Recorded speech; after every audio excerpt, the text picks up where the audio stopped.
Here we are. Hey, folks. We're here again.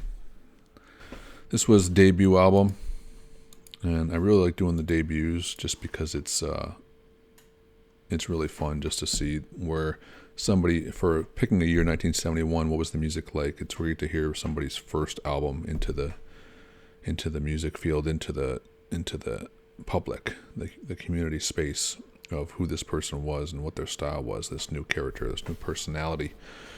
This is the debut album from John Prine. And I really wanted to do a different song by him. I have heard most of the songs on this album, but some of them I hadn't really heard that much that I remembered too much about it. And I kind of wanted to do a song that I hadn't heard by him, just so I could kind of give that first listen feel, like everybody would have heard this back when it first came out. But I just decided to do this one song because there was things about it that I didn't know, and it's such a recognizable song, and it's such an important song for the time. But anyway, regardless, all these songs, even if I've heard them before, it feels like when I listen to them in the headphones and really focus on it, it becomes a new thing. So anyway, we are going to do John Prine, Illegal Smile. We had John Prine acoustic guitar and vocals, Reggie Young on lead guitar, Leo LeBlanc on pedal steel, John Christopher on rhythm guitar, Bobby Emmons on organ, Bobby Wood on pianos, Mike Leach on bass, Gene Chrisman on drums, and Hayward Bishop on percussion. And let's jump right into it with Illegal Smile.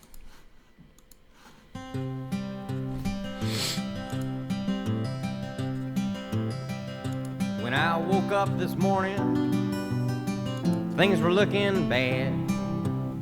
Seemed like total silence was the only friend I had.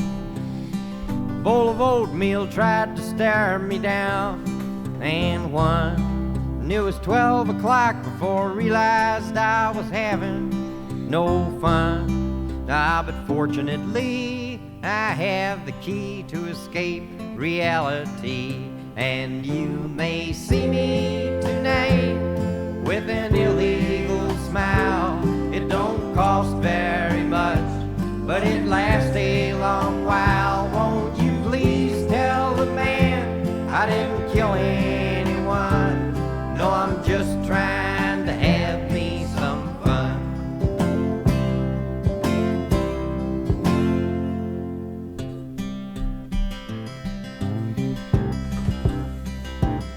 The last time I checked my bankroll, it was getting thin.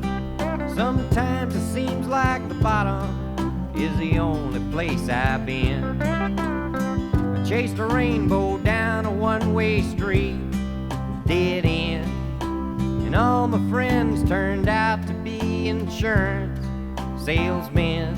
But fortunately, I have the key to escape reality. And you may see me tonight with an illegal smile. It don't cost very much, but it lasts a long while. Won't you please tell the man I didn't kill anyone? No, I'm just trying to have me some fun.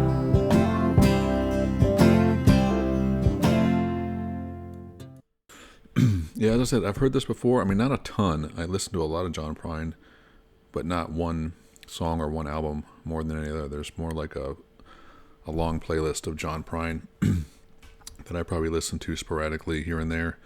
20, 30, 40 tunes. So I definitely don't overindulge in one where I've heard it and have it, by heart where I can remember it. And this one is definitely on the playlist, but it's not something I would, not something I listen to all the time. But anyway, yeah. Really cool. Also, the rhythm changes on it where it's sort of, I like where it hangs, it sort of does like a doom, doom, doom, doom, doom, ends there on a sort of, I don't know what to call it, what would you call them? I forget what they call these cadences.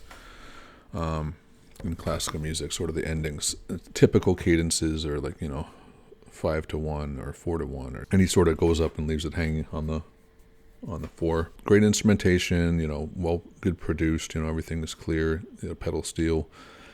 But obviously for John Prine, it's like Dylan. It's like, what do you like more, the music or the lyrics? It's like, well, the music can be great. Most times people could replicate the music. Can they replicate the lines? No, not likely. Very few. So John Prine, it's all about the lyrics, the world he creates. And I think a lot of people, including myself, it'd be hard to tell and take a poll on it, but I think people's natural inclination is to think this song is about, specifically, I don't want to use the verbiage because it's going to sound either way old school or new school, depending on where you sit with it.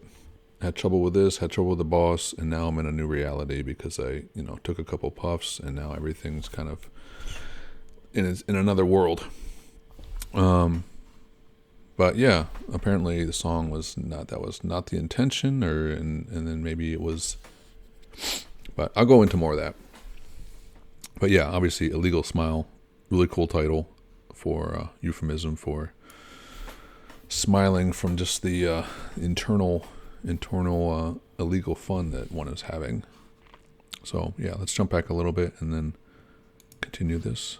John Prine. Anyone, no, I'm just trying to have me some fun.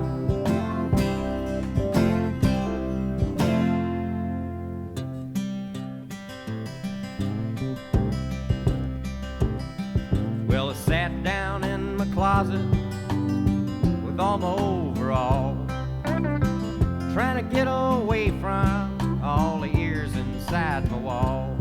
I dreamed the police heard everything I thought. What then? Well, I went to court and the judge's name was Hoffman. But fortunately I have the key to escape reality, and you may see me tonight with an illegal smile.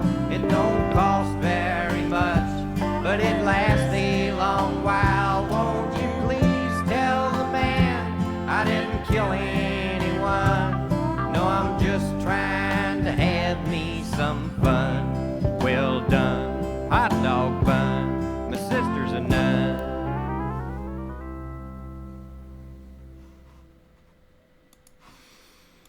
And if you took John Prine as being a serious lyricist, a poet even, he would maybe prefer that you dashed those hopes for him by throwing in some lyrics that are a little less profound. Like, oh, so meaningful. Oh, but then let me rhyme this with hot dog bun and none, just for shits and giggles. Yeah, I don't know. I'd love to hear I'd love to be there at that time. You're like, what are you going to do again? Oh, I'm just going to throw in some, Dr. Seuss rhymes. John Prine. So what I was getting to, what I'd read about, Prine explains that the album opener, Illegal Smile, was not about smoking dope. It was more about how ever since he was a child, he had this view of the world where I can find myself smiling at stuff nobody else was smiling at. You can write about anything at all. As a matter of fact, the less familiar, the better. So yeah, it wasn't necessarily about smoking, but I think he kind of went along with it because, what are you going to argue with millions of people and fight against the movement of everybody that's trying to have a good time, and then you say, no, I'm just talking about internal, just, smiling at anything really, and people are like, they think something's going wrong, if you're just sitting there smiling at something. Anyway, well, let's go into, so his debut album, 1971, a year of disaffection. The Beatles had broken up. The hippie dream was over. 4 kids were shot in Ohio by National Guardsmen, and you had the CSNY singing a protest song that was powerful at the time. But who wants to listen now? Prine's eyeglass was focused on all of the same things, but his was an ironic, detached point of view that remains vital and relevant.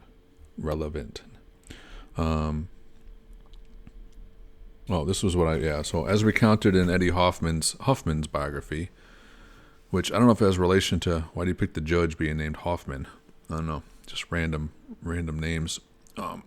By John Prine, biography. In spite of himself, percussionist Hayward Bishop later recalled there was no evidence of groove whatever, and I was hungry for groove. Prine came off like a folk poet. This guy was really nasally. He didn't have any tone to his voice, and all of his songs were in the same key. I thought this is going to be like milking a dog. That was the percussionist. But yeah, funny enough, I didn't realize, he had obviously, we kind of forget that these guys all live in the same time, all the poets. He had Woody Guthrie and Dylan and all the folk revival. And we know that Prine, these people are not growing up in a vacuum, all by themselves. They're not isolated. They know all these people. They're inspired by all these other artists. I think sometimes we forget how much people know of what's going on around them, and how that filters out into their own music is nobody could decipher unless it's really obvious.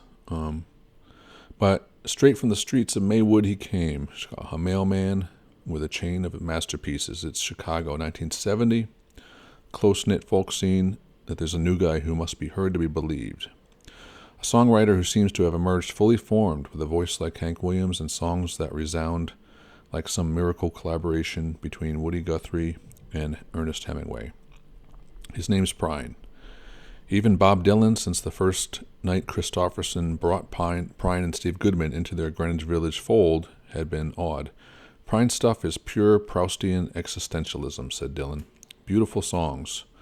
I remember when Chris first brought him on the scene, all that stuff about Sam Stone, the soldier junkie daddy, and Donald and Linda. Nobody but Prine could write like that. And the word spread like wildfire.